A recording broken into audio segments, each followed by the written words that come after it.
Hey everybody, it's Chase with AV Pop Culture again, and today I am back with another list of over-the-top, outrageous, ridiculous, fun, naughty, and absolute raunchy comedies, this time from the 2000 to 2010. I have a dirty dozen, 12 of them here that you might have missed. So pop that tape in, I got you. Let's go do this.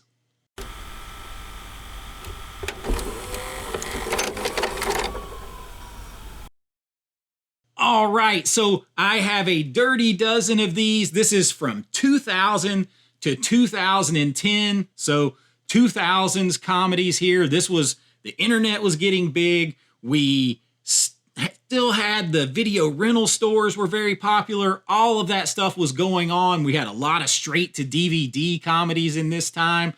Most of these are going to be ones that you haven't seen. Maybe you've heard of a couple. Maybe there are a few that you forgot, but these are all a lot of fun, and they definitely check that naughty good time list. So we're going to jump right into it with number 12, and it is I Hope They Serve Beer in Hell.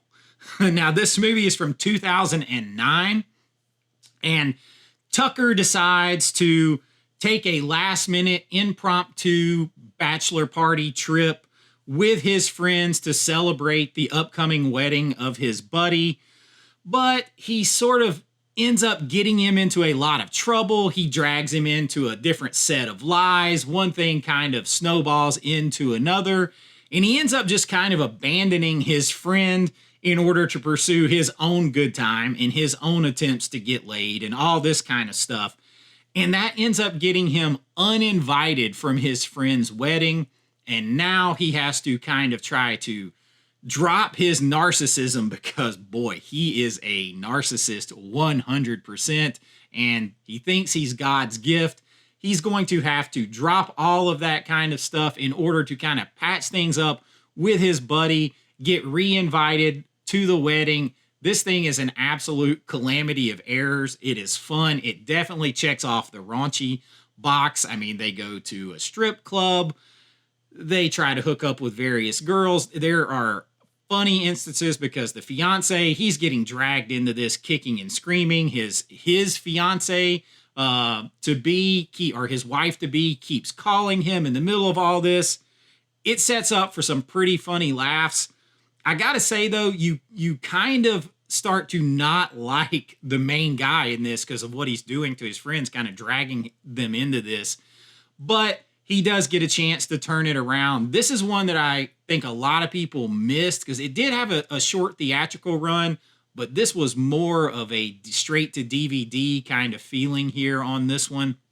If you haven't seen it, it definitely has a lot of production value. It is a fun movie. You're going to see some recognizable faces, but it is one that I find that a lot of people missed, and it definitely checks off these boxes. So I Hope They Serve Beer in Hell from 2009 comes in at number 12 on our list. Now at number 11 on our list, one of these movies had to be here. I am talking about American Pie Presents Beta House from 2007.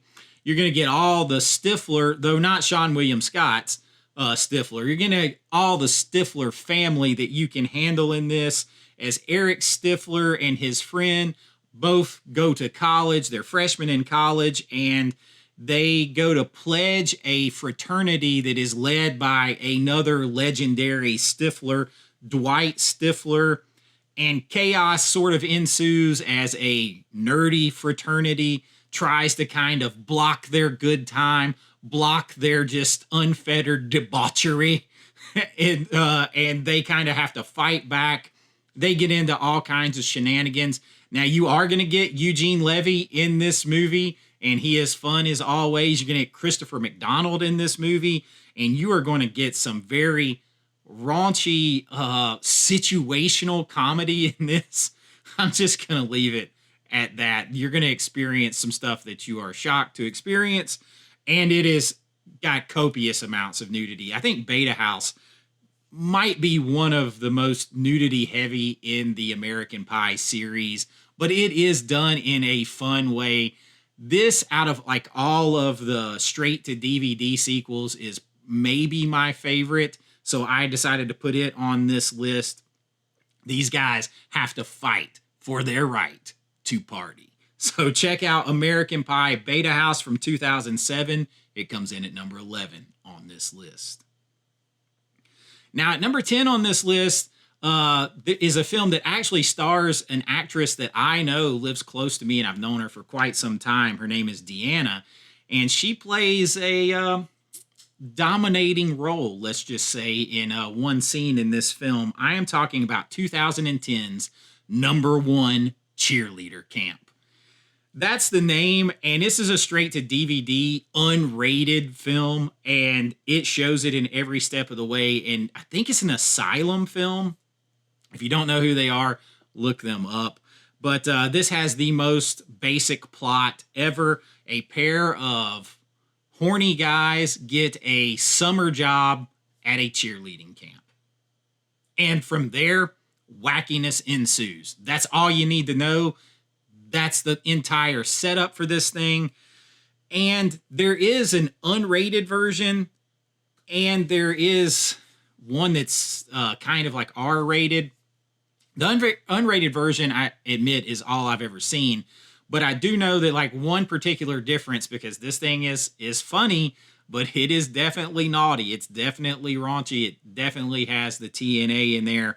The one difference I know for sure is there's a flashing scene by one of the cheerleaders where she pulls her skirt up, and in the R-rated, she's wearing her bloomers, and in the unrated, she is not.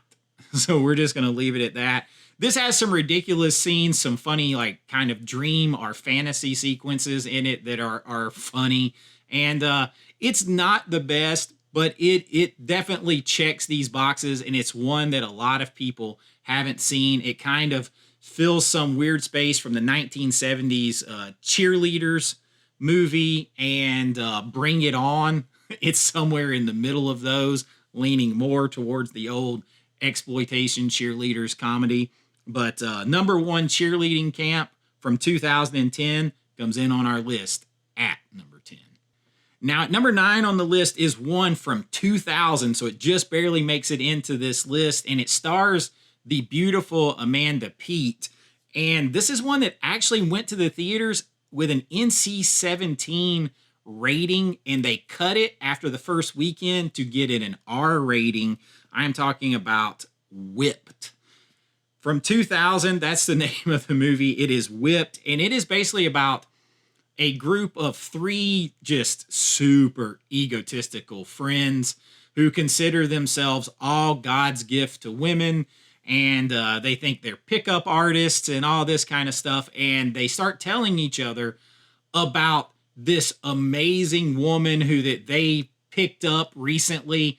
Really, she picked them up, and their friendship kind of gets tested when they find out that the dream woman that each of them is talking about and that each of them is sleeping with is the same woman, played by Amanda Peet, who just happens to be a strong woman who picks up guys all the time and lets them think that they picked her up because she's got all the game that they wish that they had.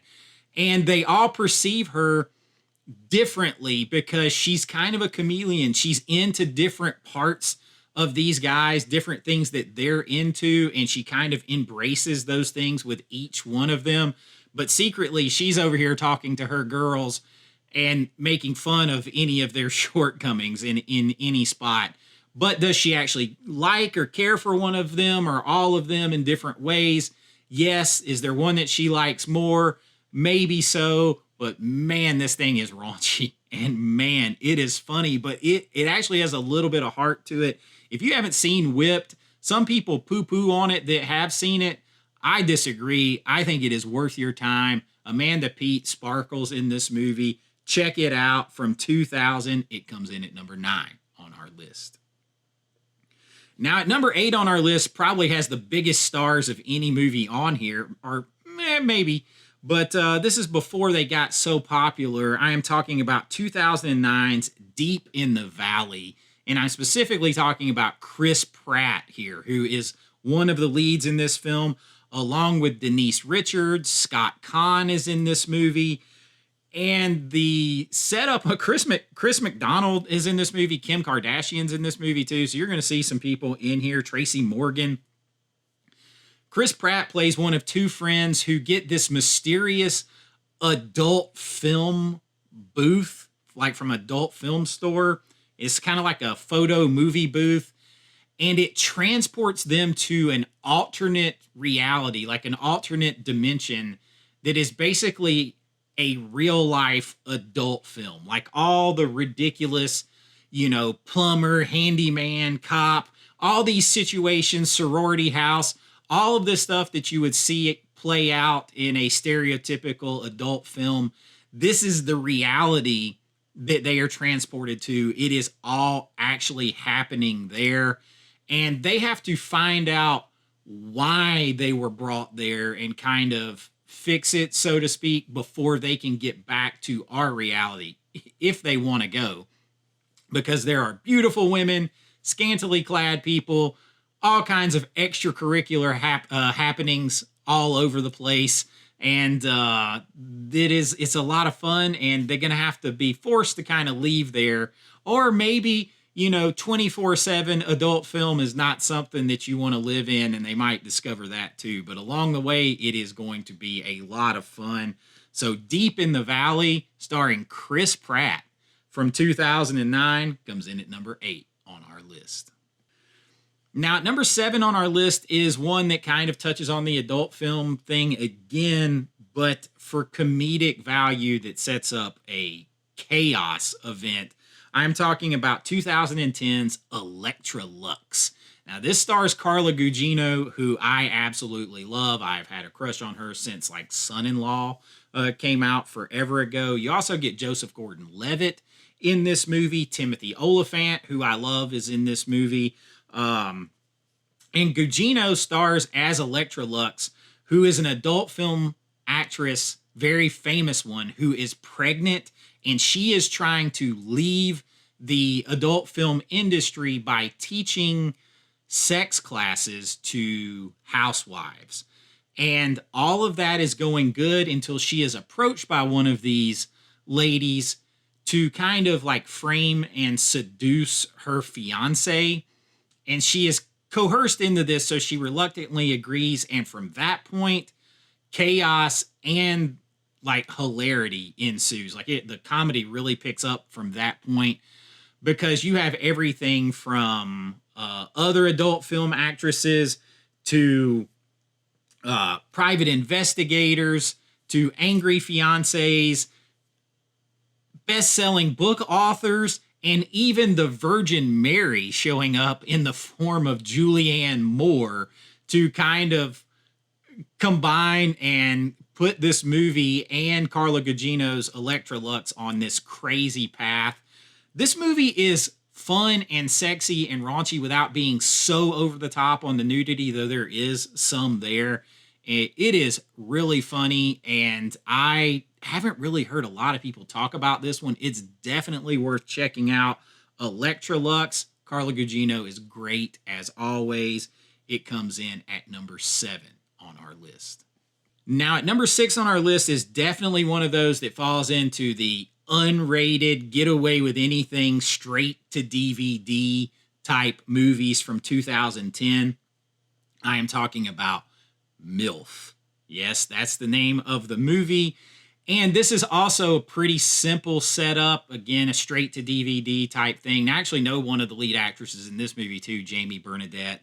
But this is about a group of college guys that kind of have no luck with women their own age. They keep striking out with them, and then they discover that they have a whole lot more luck and a whole lot more fun and excitement by hooking up with older women. And wow, there are some very crazy, funny, and almost cringe-worthy situational sex scenes in this movie. Now, it does have a surprising amount of nudity. It is very raunchy. It checks those boxes, but some of the situational comedy that arises from those scenes in this movie is just absolutely, I mean, it's really funny. It almost borders on cringe. You're looking through your fingers because it's like, oh, this is funny, but it's kind of like watching a train wreck.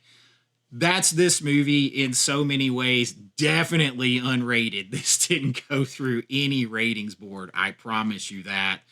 Some of these, like this one, you can check out and try before you buy on physical media. You can try these on Tubi, and they won't be the best quality. They might be the edited versions. You never can be sure with streaming. But if you want to check it out and then grab it, I recommend you do that with MILF from 2010. It comes in at number 6 on our list.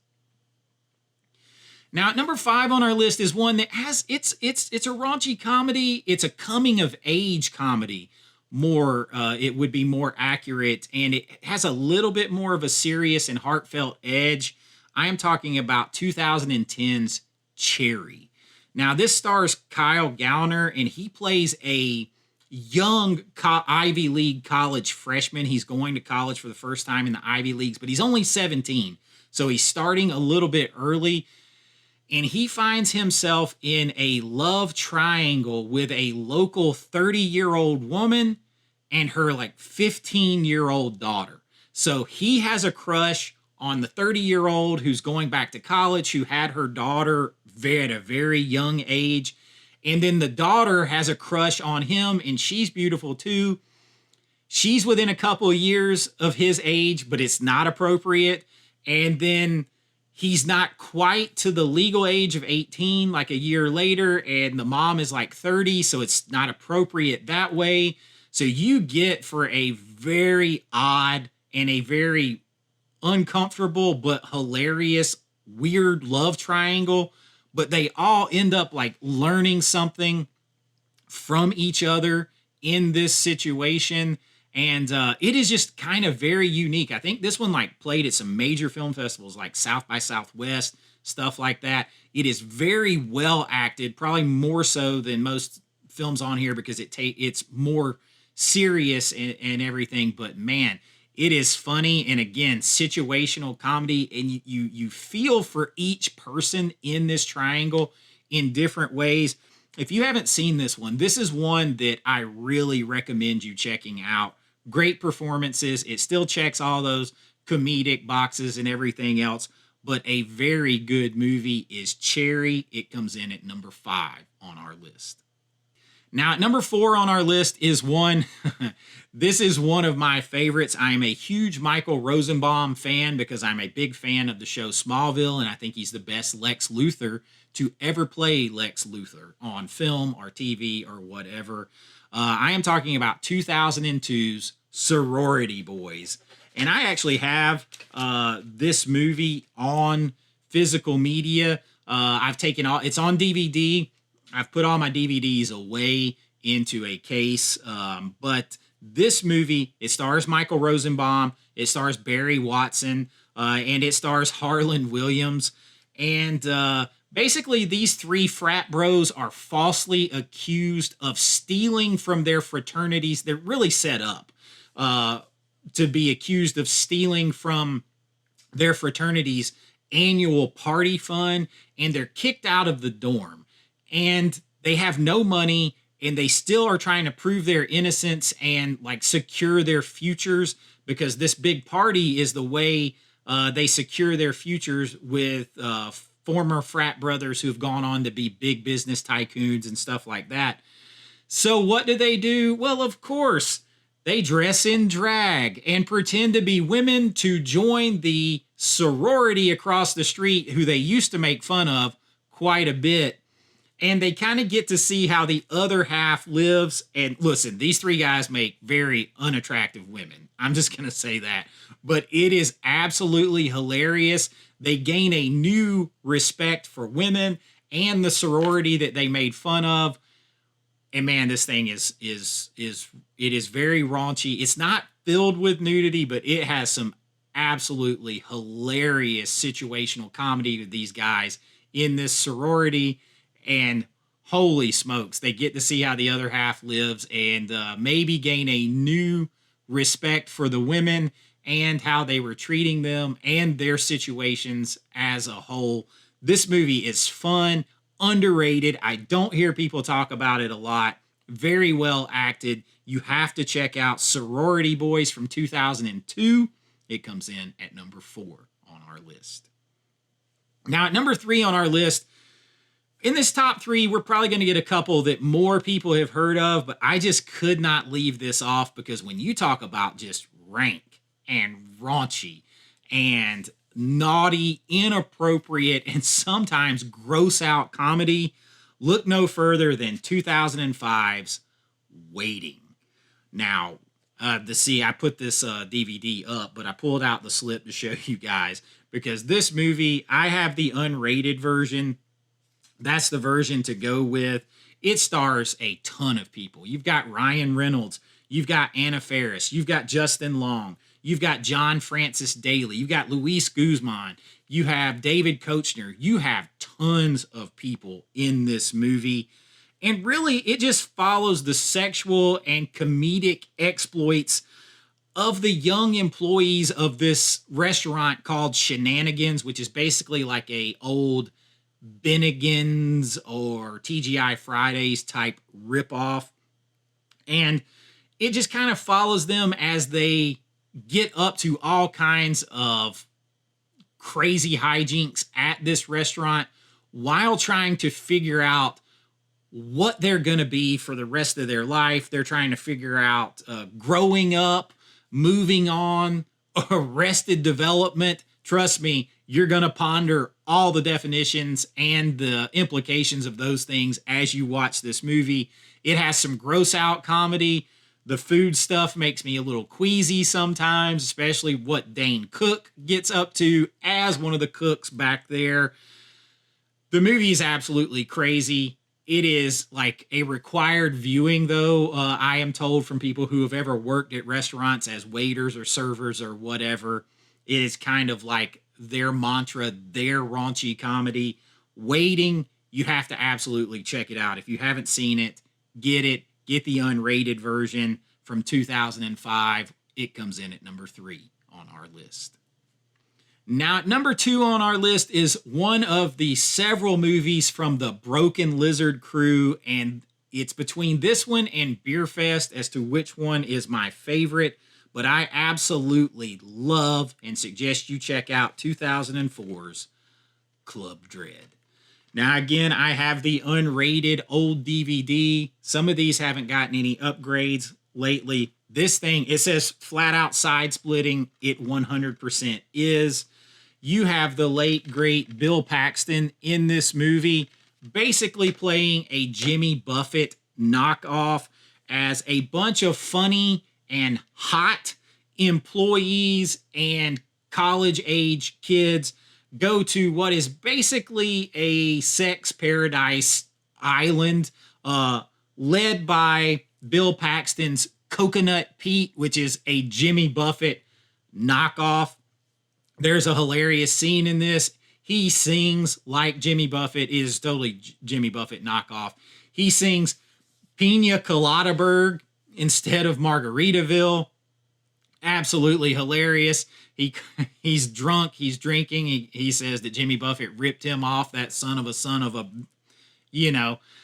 It is a lot of fun, and they are having a lot of good, naughty, sexual bathing suit, running or frolicking around kind of fun on this beautiful island until a masked slasher killer kind of gets in the way. Now it is up to all of the remaining beautiful people, including Brittany Daniel, who joins the crew on this one and is absolute knockout in this movie, to stop this killer and unravel the mystery before they are all wiped out.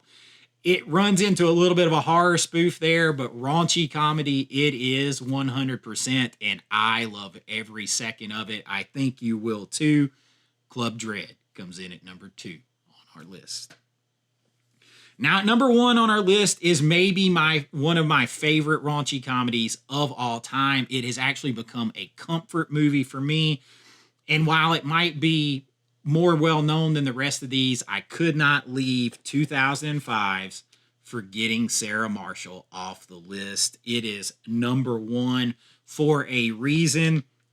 Of course, you have Jason Segel in this movie. You have Kristen Bell in this movie. Mila Kunis. And only in a movie like this could, Jason Segel be fought over by Kristen Bell and Mila Kunis, But this movie is so much fun. Jason Segel's character is a musician in the movie and television industry. He is in a long-term relationship with Kristen Bell's character, who is an actress, and she dumps him. And he is heartbroken. She has been sleeping with someone else, Aldous Snow, who is a musician, and he doesn't know what to do with himself. So it launches him into a string of like one-night stands to try to feel better about himself. And then he eventually takes a trip to Hawaii, where he runs into her and her new boyfriend already vacationing together just a couple of weeks after dumping him. He is heartbroken, but he meets Mila Kunis, who just might be the love of his life if he can let go of the other old love in his life that is still there in the way. Lots of fun. This movie, you even get Paul Rudd in this film. That's always a bonus. The setting is beautiful. They really go to Hawaii. I love this movie. It's a comfort movie to me. It is definitely raunchy, particularly if you get the unrated version.